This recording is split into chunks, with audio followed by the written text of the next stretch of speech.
আসসালামু আলাইকুম বন্ধুরা, আজ জানব ছোট শিশু প্রস্রাব কাপড়ে লাগলে নামাজ হবে কিনা তা ইসলামী শরীয়তের আলোকে নির্ভর করে শিশুর লিঙ্গের ওপর। হাদিসের ভিত্তিতে নির্দিষ্ট কিছু বিধান রয়েছে। আবু শামা রাত থেকে বর্ণিত, তিনি বলেন, রাসূলুল্লাহ শাহ বলেছেন, ছেলে শিশুর প্রস্রাবের ওপর পানি ছিটিয়ে দাও আর মেয়ে শিশুর প্রস্রাব ধুয়ে ফেলো। সুনান আবু দাউদ 375, তিরমিজি 610, ইবনে মাজাহ 525।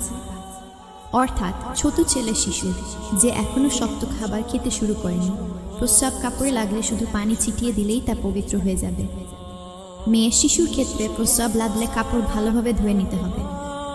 যদি ছেলে শিশুর প্রস্রাব লাগে, শুধু পানি ছিটিয়ে দিলে কাপড় পবিত্র হবে, নামাজ সহিহ হবে। যদি মেয়ে শিশুর প্রস্রাব লাগে, কাপড় ধোয়া জরুরি, না হলে নামাজ সহিহ হবে না।